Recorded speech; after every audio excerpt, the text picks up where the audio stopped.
With Tim Hortons 2 hot breakfast sandwiches for $6 deal, you can mix and match your favorites. Mix and match between savory sausage or naturally hickory smoked bacon. Mix and match between an English muffin or flaky biscuit. Any two served with a freshly cracked egg and melted cheese. You can even mix and match how you share it. One for you, one for them, two for them, or two just for you. There's no wrong way to mix and match this tasty deal. 2 breakfast sandwiches for just $6. It's time for Tim's. Limited time at participating U.S. restaurants. Single item at regular price. Modifications and tax extra. Additional terms apply.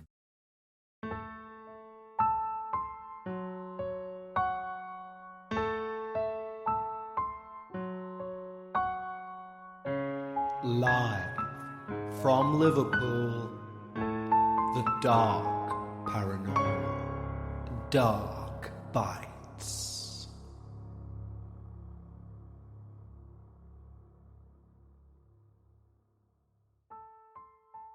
Hi everyone, and welcome back to your Patreon-only podcast, Dark Bites.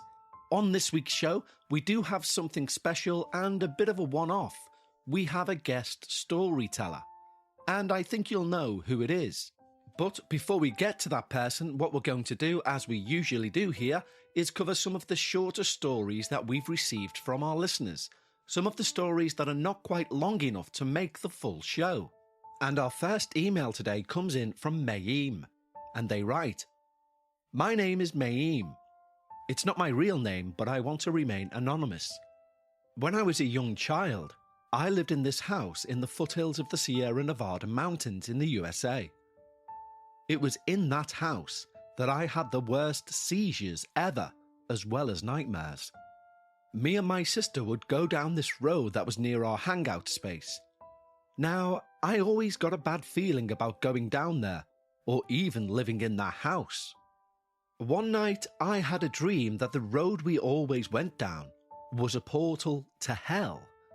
And evil was waiting down there for me, waiting to kill me. After that, I never went down that road again. While I lived there, I was a sickly child as well as an adult.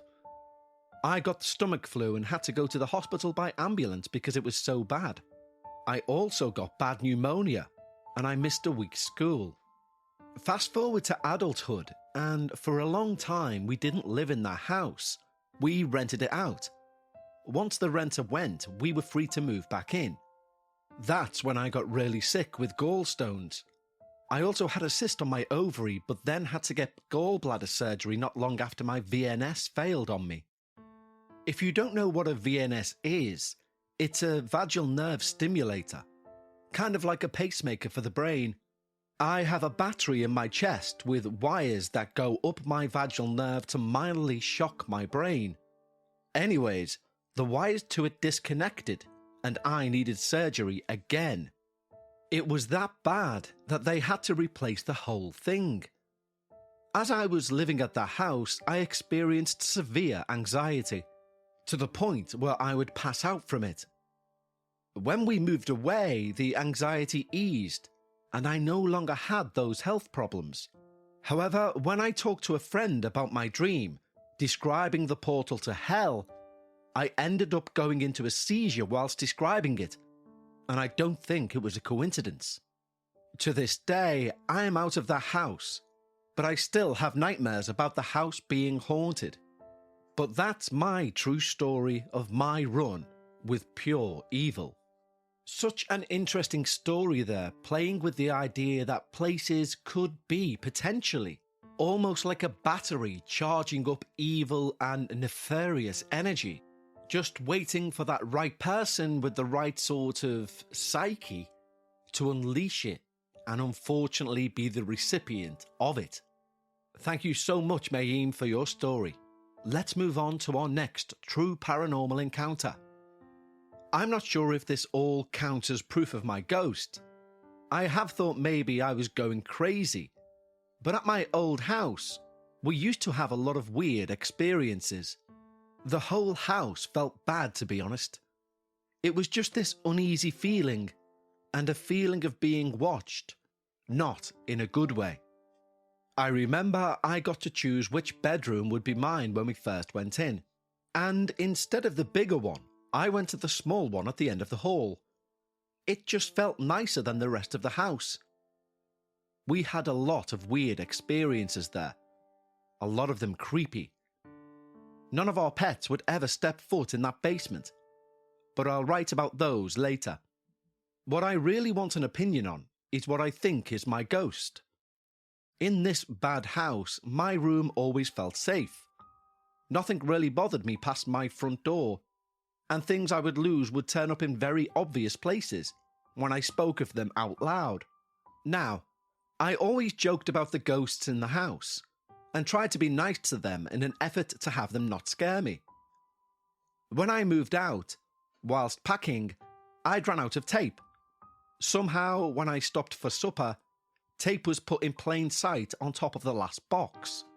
There was only me and my mum there, and she'd spent time helping me look for more tape, but said there was none. So, me being me, I said, "Okay, thank you, ghost. You've always been nice. You can come with me if you want." Now, when I moved into my apartment, both me and my boyfriend would see a shadow. Only briefly. Move through the hall once in a while, and our cats would play with invisible friends, as if they were playing with each other. Things would go missing and then turn up when I needed them, just like in my old bedroom. Lots of times, but I don't want to take up too much space in this story. We've since moved again, and once again, while leaving, I think I might have a bit of a fondness for this thing. I said out loud, "You can come with me if you want." At our new place, the same stuff as usual. Finding things in weird places, shadows, lights going on and off, etc. What I want to know is it possible for the same ghost to follow me? I don't remember any experiences before moving into the bad house when I was about 13. And anyone I was close to had died way before then. I can't tell if it's a guy or a girl, or if they even knew me. It's just this weird sense that it doesn't mean me any harm, even if it scares us sometimes with pranks. I'm now 20, so this has been going for many years, and my boyfriend now believes me due to things he's heard and seen, although he's not much of a believer. Any thoughts or comments would be appreciated. Well, firstly, what an amazing story. And secondly, I would be personally very careful about asking a spirit to follow you from a house to a house, especially if you're moving house several times. Because on your third or fourth move, you may be inviting something that isn't the original ghost along with you. I've heard many experiences and in fact totally believe that you can invite or bring along a spirit with you. You often hear about ghost hunters or so-called ghost hunters bringing an attachment back from when they've been to an alleged haunted place. And it's certainly a theory that I do put some weight in. So my only suggestion would be maybe the next time you move, change what you're actually saying. So perhaps change your request to something along the lines of, "I allow the original spirit from this particular house to follow me to my next one and no others." I do think people need to be genuinely careful on what they're inviting into the place that they live. And also, without wanting to be that guy, how many stories do we hear where a ghost starts out as friendly, playful, nice, playing the odd prank, and then turns much more nefarious? So just overall, be very careful with what you're playing with there. Let's have our next true paranormal experience. I live in the dorms on university, and while strange things tend to happen to my roommate, I usually shrug them off. I was raised in a psychically sensitive family and was brought up to not fear the paranormal, but to respect it and still know how to protect myself from it, using shields and simple incantations. This has always been more or less second nature to me, and I've never truly felt threatened by any presences around me. Until recently. Christmas break rolled around this year, and my roommate went home the day after her classes ended. I've slept alone in our room before, and I was leaving as well the next day, so it wasn't a big deal. When I went to bed that night, things felt somewhat different. I shrugged it off, figuring I was just overtired and closed my eyes.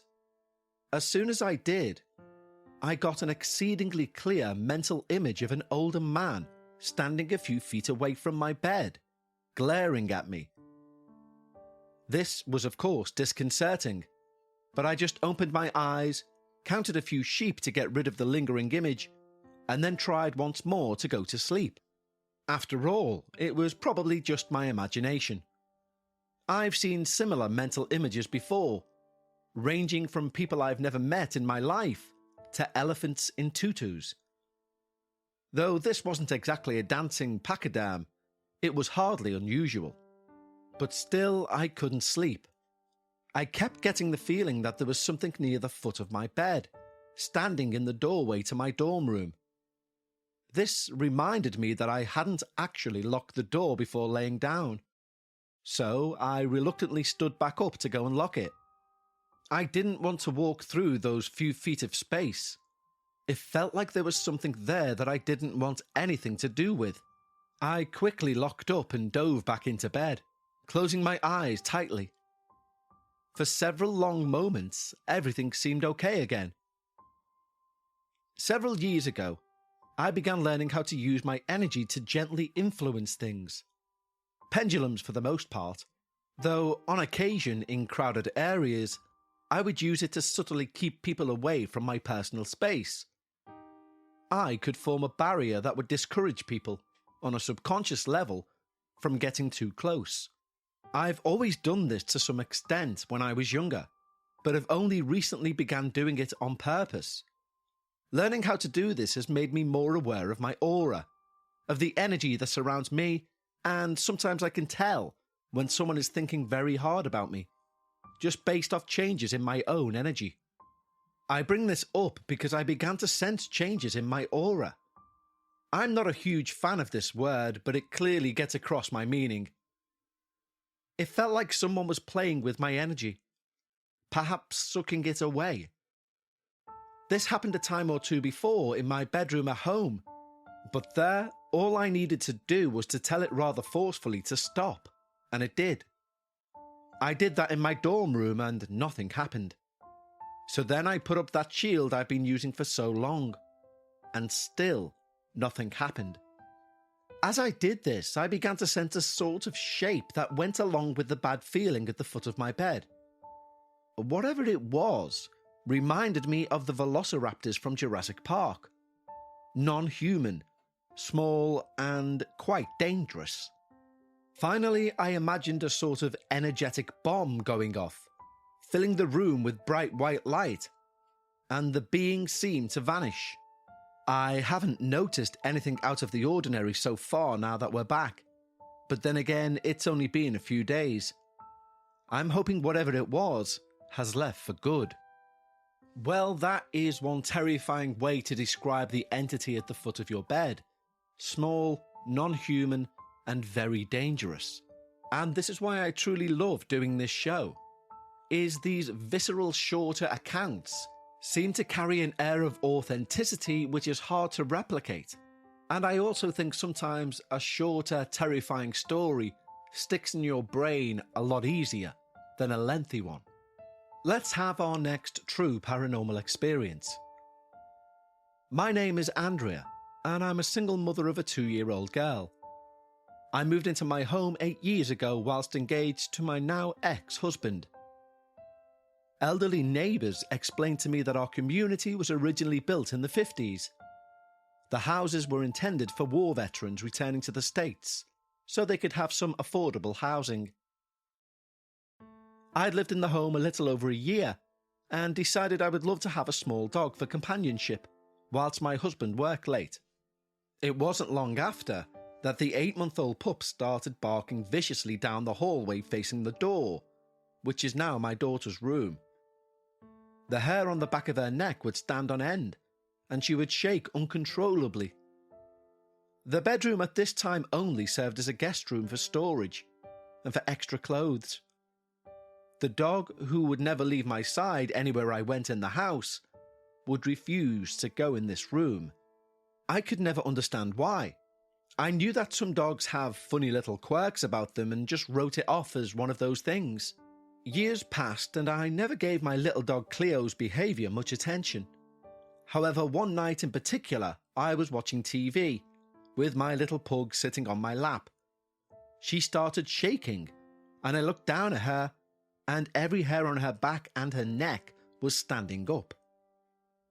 She cowered in my lap and began licking her lips in submissive behaviour. I baby-talked her, trying to get her to relax whilst also looking around to see what had upset her so badly. I turned my head and saw nothing. Cleo jumped out of my lap and onto the back of our couch and began barking furiously to the point where she bit her tongue. I have to admit that this scared me terribly. Who or what was doing this to my dog? What does she see that I can't?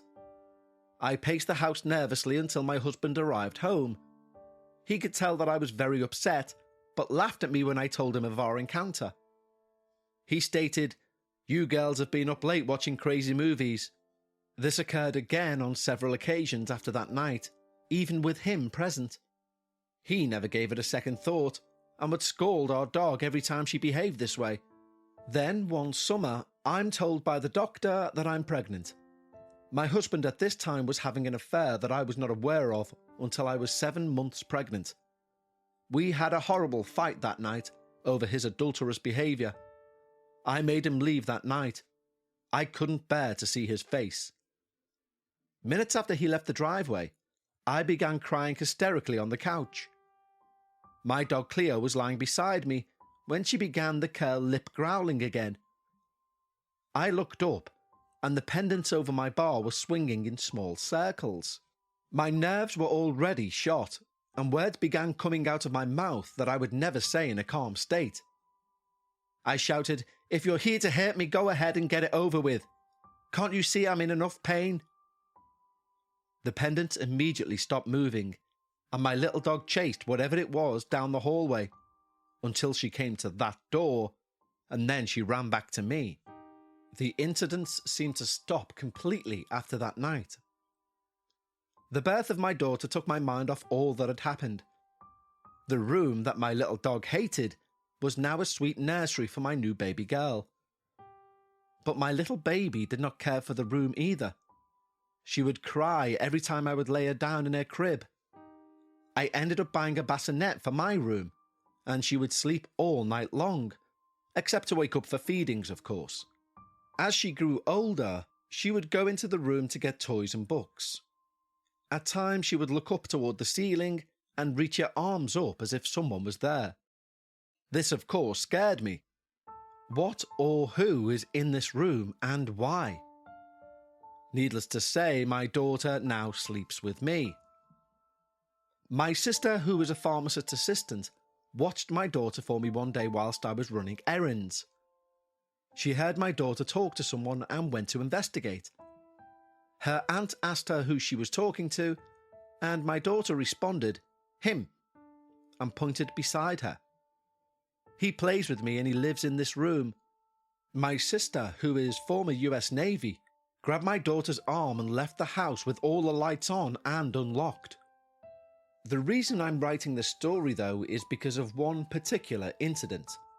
My cousin and I were sitting in the living room with her son, who is 2 months older than my daughter. The little girl was in her room and began yelling and screaming at the top of her lungs. She ran into the living room to show us her arm. It was red and whelped. I remained calm and asked her what happened. She said, "Mum, he told me to stay out of my closet and that I couldn't have my blue scarf." I asked her, "Who are you talking about? Your cousin's been in the room with us." "No, Mummy, the man that lives in my room. He said I can't have my scarf because I wrapped it around my neck too tight last time." My heart felt like it was in my throat. This man in her room understood what went on in our household. He'd heard me telling her off for wrapping it round her neck too tight. So tight I said she would strangle herself. My cousin became just as upset as me and would not let her son play in that room. They both left pretty much right away. The next day she and her son returned. I'm a nurse's assistant and she'd come by to get her weekly shot. Her son went into the playroom and we could hear him talking. She jumped up and ran down the hallway. There was her son standing in the middle of the room, laughing and talking as if someone were picking with him, looking in the opposite direction of us. Again, she was left with an odd look on her face. She called me later that night to tell me of her son's experience. He'd wanted to come back and play with the man at the house. I have to admit that I'm a little scared. Who or what is in that room and why? He doesn't seem to be evil or really bother us. However, my daughter is afraid of the dark now when she never was. Is it because she can see him in the dark? And it startles her? How can two children who are less than 3 years old give the same description of a man that we can't see? They're too little to make this up. And my little dog, who I'm sad to say has passed on, also knew he was here. I'm currently trying to find the original owners of the house, just to find out who he might be. Such a truly terrifying story there. The idea that children can see ghosts is a long-held one. And although it doesn't seem like there's any nefarious intent from this man, there is also quite a physical aspect if he's making your daughter's arm red with pressure from trying to keep her out of the closet. So like the previous story that we heard, my only advice would be to monitor this situation very, very carefully. Personally, for me, something doesn't seem right about that man in that room, especially as you add that your daughter is now scared of the dark when she never was before. So definitely keep track of what's going on there and let us know of any new developments. And now I'd like to introduce our special guest narrator. I had the pleasure of talking to basically a paranormal podcasting legend in Jim Harold. And I asked him what story over the years of his podcasting work keeps him awake at night. And this was his response. Let me think about one that disturbs me. I'll give you one that disturbs me, but it disturbs me in a different way. Because I wonder about people who go missing sometimes. Now, certainly, I think in the vast majority of cases, the people who go missing, have either, unfortunately maybe gotten in an accident, not been able to be found. There's some foul play. They've been murdered. They've been kidnapped, something horrible. So I think the vast majority of people who go missing and are never found, there's usually probably a kind of logical answer. But what if there is another category of people who go missing and there is not a, quote, logical answer? Well, we had a story on the show that could kind of maybe give a glimpse into what could happen that would lead to somebody to be in that category. Being a longtime listener, you probably heard this story, the Roadhouse Saloon. So basically, this is probably my all-time favorite campfire story, and it's terrifying, but not in the blood and guts kind of way. So basically, our caller T.I. was in the American state of Wisconsin. To place that for folks who may not be familiar, it's in the upper Midwest of the United States. And they were in kind of a rural area. She was staying at a camp, I think with her family on holiday. And her and another friend from the camp, a gentleman by the name of Bob, went about an hour away to see a band go play. And they closed the place down. Typically here in the States, bars close at 2 o'clock. And it's, in most municipalities, it's illegal to be later than that and serve alcohol. So they closed down the place and stayed a little bit after, even just talking to the band members because they were musicians as well. So anyway, they got there about 2:30 in the morning. They're headed back to their campground about an hour away. It's a rural area, 2-lane road, not a lot of lighting, all woods. And T.I. tells Bob, I've got to go to the bathroom.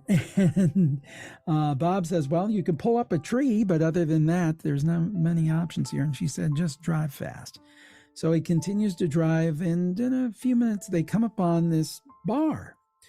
Now it's 3 o'clock in the morning. Everything should be closed, but it's lit up. There's neon signs. There's cars. You can hear the music coming out of the place.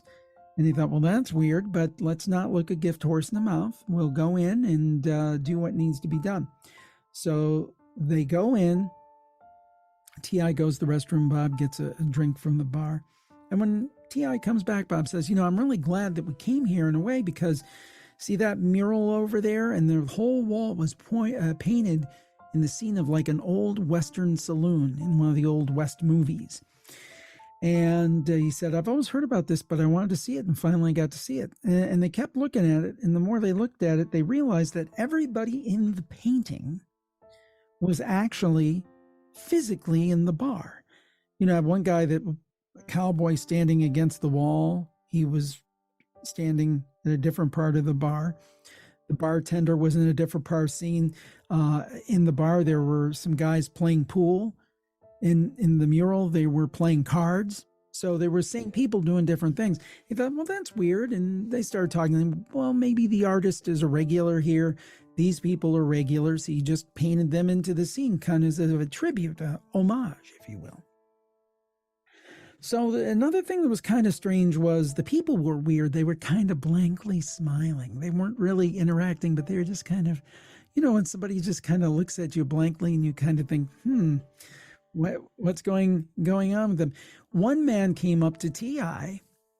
and he had put some music on the jukebox. The jukebox was one of those old Wurlitzer bubbler jukeboxes with vinyls in it, old school, and put in Chubby Checker's Let's Twist Again from many years ago. Put it in and asked T.I., came over and asked T.I. to dance. He had a big grin and his teeth were rotten. And T.I. had a cane. She walked with a cane and held it up and said, no, thank you. I don't do much dancing. And she said she actually was glad she had that to offer as an excuse. So, it was kind of a weird place, but again, they were happy they were able to stop, and they were finishing up and they were talking. And then they noticed something they never noticed before. There's double doors, like the old saloon doors in the old Western movies. The gunslinger would walk in and said, I want to talk to the sheriff. That was kind of double doors. But they noticed something in those doors that they did not notice initially. There were two kind of misty columns. One was taller than the other. And they started talking. It's like, I don't remember seeing it. They looked back and they almost started to develop like an old school Polaroid picture. One was male, appeared to be, it was like a humanoid figure, the other one female. And they talked some more and looked back, and it had developed more. And the woman had curly hair and boots, and T.I. had curly hair and boots. And the figure ended up having a cane. So basically, they were seeing themselves develop into the mural. At that point, they look at each other and say, let's get out of here. So get out of there, they did. They said they went out, they closed the door, everything went pitch black, like it had never been open. And as they were coming back, going out, the people were kind of smiling and motioning for them to come back. So anyway, they left. They were the only car in the lot. All the other cars were gone mysteriously. But that's not the end of the story. T.I.'s braver than I am. So a day or two later, she comes back with her sister, I think it was. And she didn't wait till 3 o'clock in the morning. She went about 7, 8 o'clock at night. And she went with her sister, and there was a woman behind the bar. And she said, oh, I was here the other night. There was this big, strapping, good-looking guy behind the bar. And the lady bartender said, well, I don't know who that was, because the only two people that tend bar here are me and my elderly father. And then Tia thought, well, that's strange. So she walked over to the jukebox to take a look. Well, first of all, it was a different jukebox. It was not one of those old school, beautiful bubbler Wurlitzer vinyl jukeboxes. It was, at that time, a modern CD jukebox. By the way, it didn't have any Chubby Checker in it whatsoever. And then with that, T.I. left, and she's never been back since. But there's two little addenda to this story. One is the place actually does exist. And author Chad Lewis went and took pictures of them and posted them on Facebook. The place exists and the mural exists. The second thing is that pre-pandemic 2019, I went with a videographer and drove to T.I.'s home. And she's from Michigan, the state over from Wisconsin. And I went and visited with her and recorded a video version of the story with her. And I got to say, I believe her more now than I did on the initial telling. And she comes from a well-respected profession, very nice person. I have no reason to not believe her. So to my original point, do you think it's ever possible that maybe people vanish because they go into some kind of portal or some kind of time slip or some alternate reality? I'm not saying it's 99 out of 100. It might be 1 out of 10,000. But does that kind of thing exist? And what if they would have stayed? What would have happened if they would have stayed?